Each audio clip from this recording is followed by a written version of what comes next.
It's the case that has gripped Argentina.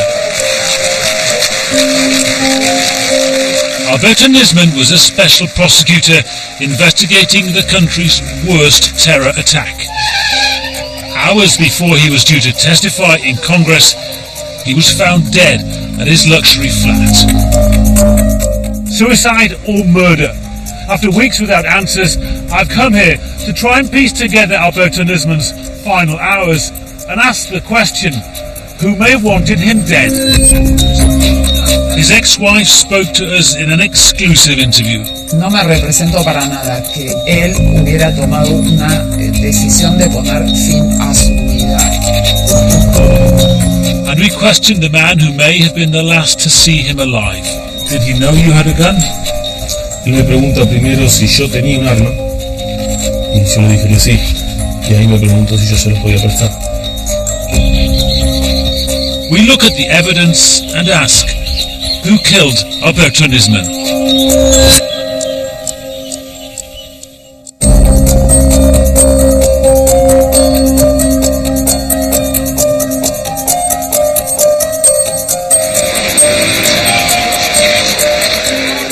The story begins 21 years ago on July the 18th, 1994.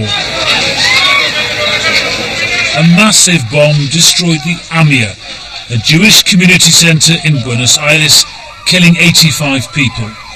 This previously unseen footage, shown now for the first time, shows the ensuing chaos.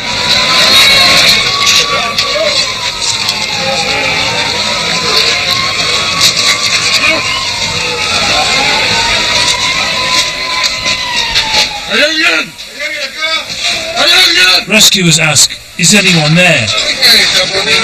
Is she alive? More than 100 people. As a young reporter, I came to Buenos Aires to cover the aftermath of the 1994 attack. At that time, everyone I talked to was in shock. How could this happen here, in Argentina?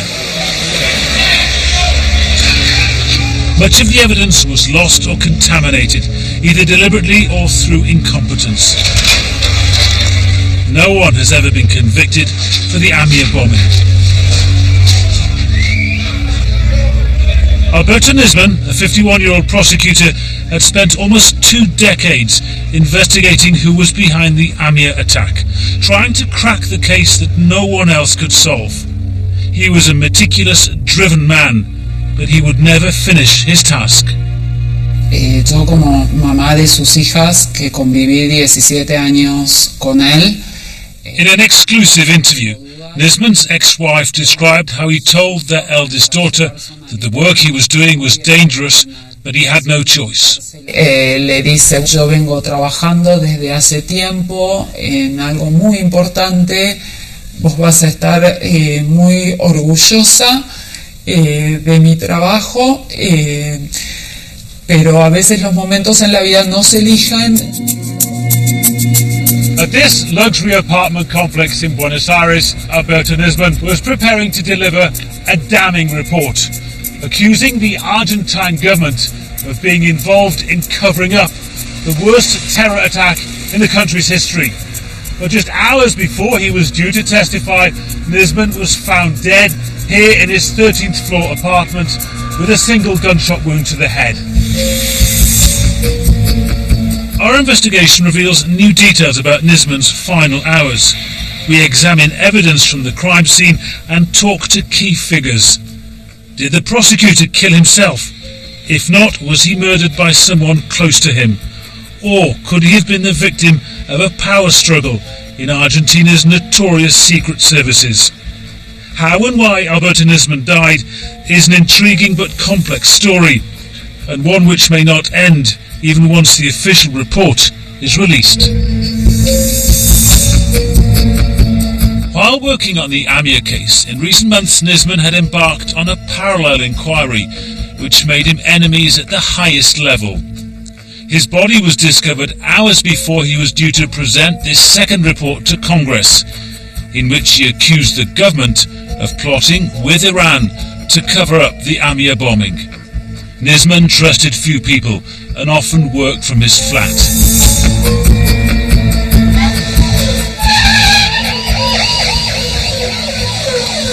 was here on the 18th of January this year that he was found dead. Apparently alone and with a handgun next to his body, many senior figures in Argentina immediately assumed Nisman had killed himself. Even President Fernández de Kirchner speculated on her Facebook page what may have made him take his own life. But Sandra Arroyo Salgado, Nisman's former partner, disputed the official version of events from the start. No tengo dudas de que él, por su forma de ser, su personalidad, no hubiera tomado una decisión de quitarse la vida.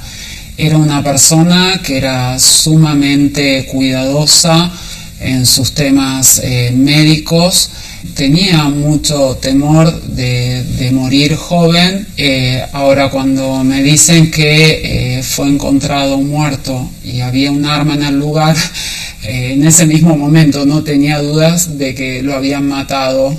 Indudablemente, yo antes de empezar todo esto le tuve que decir... I knew it might break me, Nisman had said just days before he died, admitting his accusations against the government would make him a marked man. At the time of his death, Sandra Arroyo Salgado was travelling abroad, and although they were separated, she returned home to the glare of the media. Let the investigation take its course, she said then. But appalled by the rapid speed of the autopsy and the failure to preserve evidence at the scene, Arroyo Salgado, a judge herself, began her own inquiries. La única condición que nos pusieron es la búsqueda de la verdad, el análisis de las fotos y video tomadas durante la autopsia en la morgue judicial.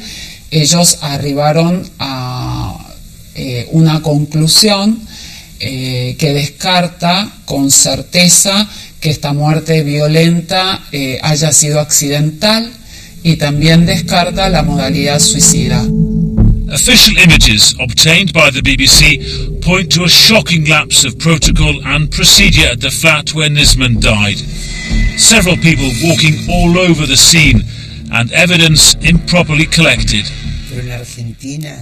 The woman now in charge of the official investigation into Nisman's death denies her office mishandled those initial hours at the scene. Que no nos pongan esa famosa ropa séptica es muy común acá en Argentina. Yo he ido a muchos homicidios y a muchas muertes donde a mí no me visten de esa manera tan particular, con esa ropa que usa policía científica, porque nosotros no tocamos escena, nosotros miramos desde donde podemos mirar. No se levantó sangre en ningún lugar que fuese el baño, únicamente en el baño. El lugar de la escena de la muerte, fue el baño, para analizar. Y lo asumo. A public feud between two of Argentina's highest profile female legal figures over key facts has captivated the country. It's believed that Viviana Fine's official investigation will rule that Nisman killed himself. However, Sandra Arroyo Salgado's investigators say the evidence suggests otherwise, including the way that Nisman's body was found after his death. Nisman was lying on his back in the bathroom with the gun that killed him behind his left shoulder, even though he was shot in the rear right side of the head. No hay pruebas, pero hay dudas. Por eso... One of Argentina's leading crime reporters says that points more towards a possible assassination, a theory he says supported by criminologists from Interpol.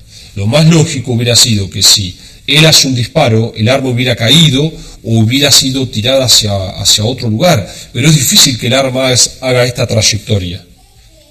Es muy extraño. Entonces, lo que dicen los especialistas en criminalística es que da la sensación que se armó una escena, se colocó el cuerpo de una manera, se colocó el arma, se usó hasta una toalla para acomodar el cuerpo, se ve en la fotografía. Si vos pones en una balanza suicidio y asesinato, por los elementos que se puede ver en la fotografía y en las pericias, y da más para el asesinato. The weapon that killed Nisman, a .22 caliber Bersa handgun, belonged to a 38-year-old computer specialist who worked closely with the prosecutor, Diego Lagomarsino. In a chaotic press conference after the body was found, Lagomarsino denied being part of a conspiracy to kill his boss. Mano de Nisman. Later he told me his version of events, that Nisman had asked him for the gun because he didn't trust his police bodyguards. Did he know you had a gun? Él me pregunta primero si yo tenía un arma, y yo le dije que sí, y ahí me preguntó si yo se los podía prestar. Alberto estaba tranquilo, yo estaba que no sabía qué estaba haciendo, pero me lo está pidiendo un fiscal general de la nación, el fiscal más importante de la República Argentina. No me lo está pidiendo un ladrón de bancos. Y le creí lo que él me dijo, que era para cuidar a sus hijas. Did you feel you had no choice? You had to give him the gun?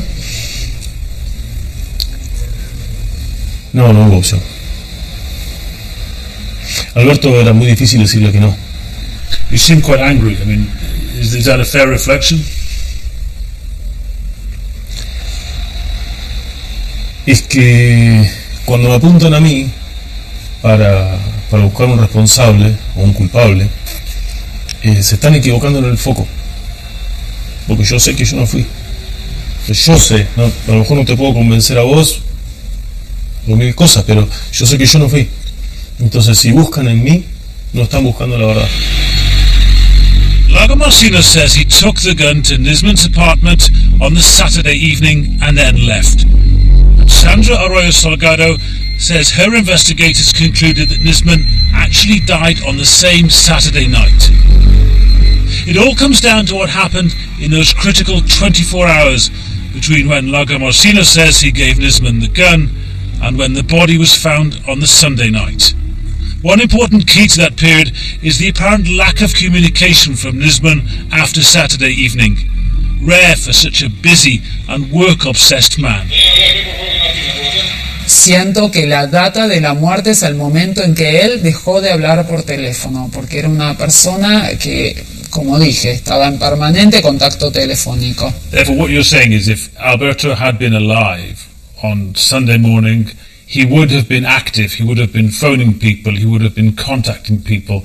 Instead, we're asked to believe that he was silent all day Sunday.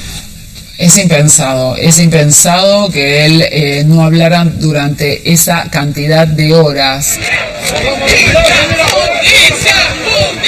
The vast majority of Argentines share Arroyo Salgado's suspicion and her skepticism that the case is being handled neither impartially nor independently. Exactly 1 month after Nisman's body was found, hundreds of thousands marched in torrential rain across the capital, protesting against impunity, the feeling that yet again another high-profile crime would inevitably go unsolved because of judicial incompetence and political interference.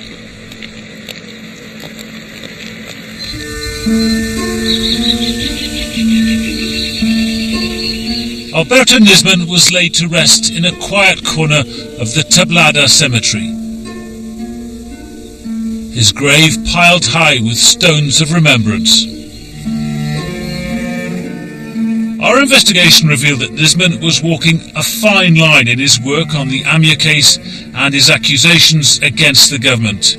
A number of people could have wanted him dead, and he had received many threats against his life. Only a few meters away from Nisman's grave lie those who were killed in the Amia bombing.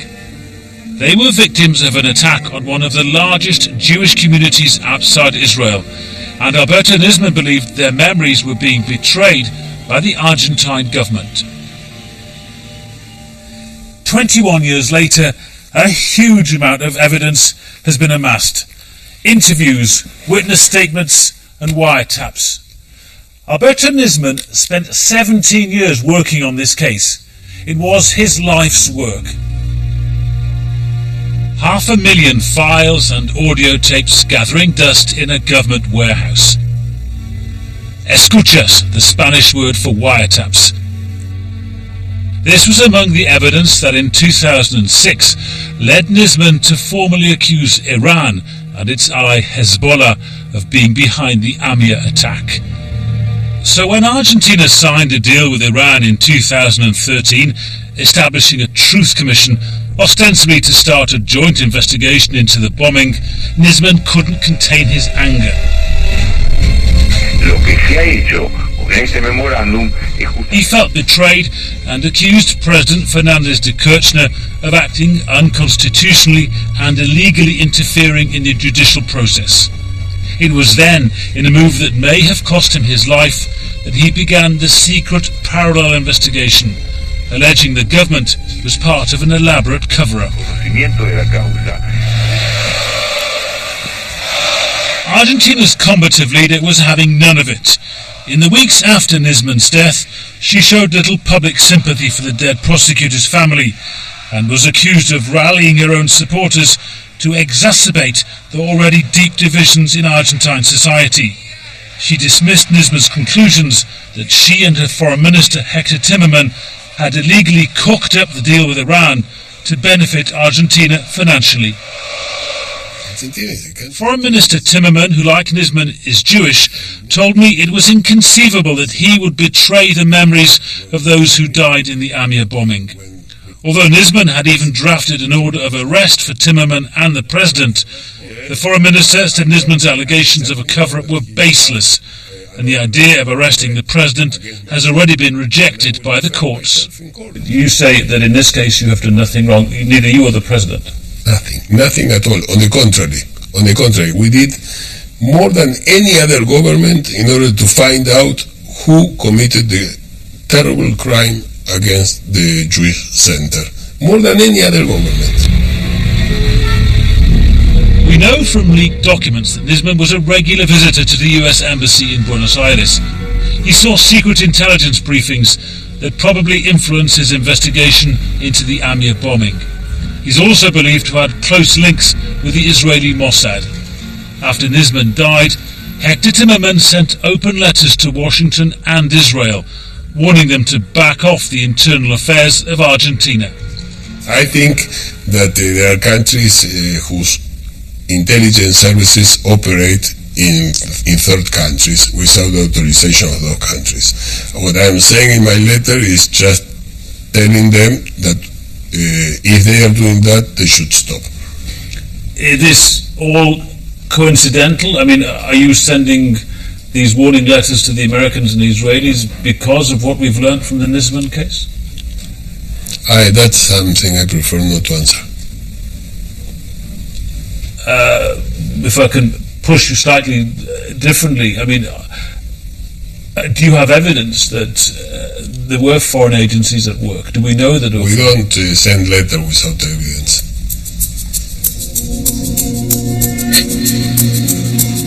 But foreign spies weren't the only shadowy figures in Nisman's world. He also moved in dangerous circles much closer to home.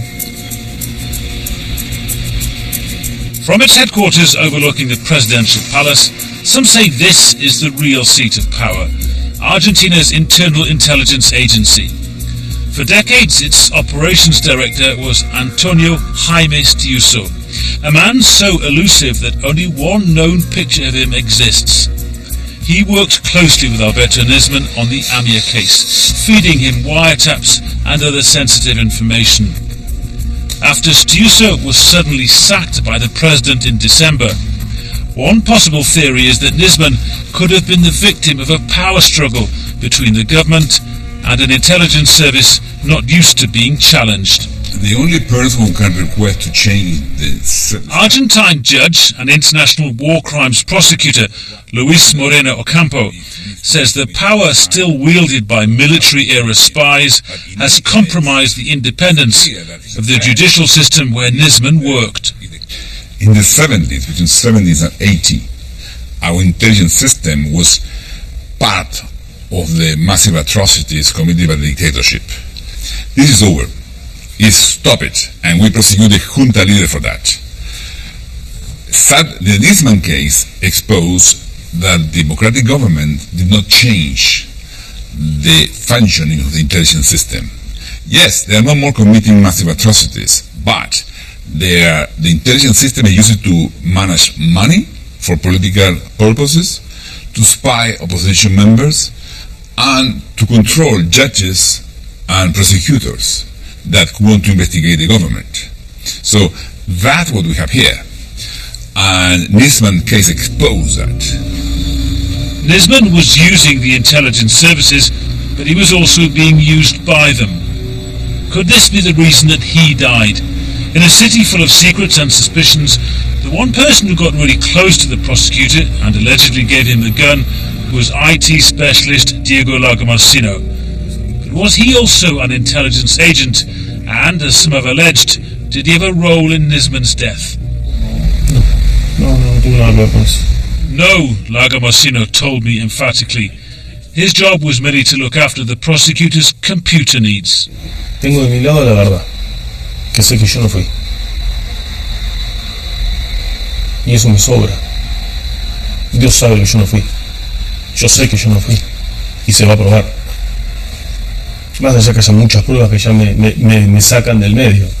Pero cuando todo esto llega a su fin, y bueno, alguno pedirá disculpas.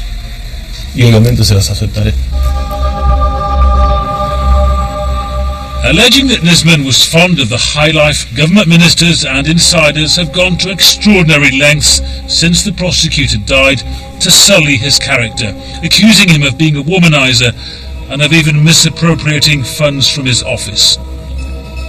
The smear campaign against a man who valued reputation and image and the obvious political context leaves Nisman's family feeling like the official investigation into his death is being deliberately manipulated.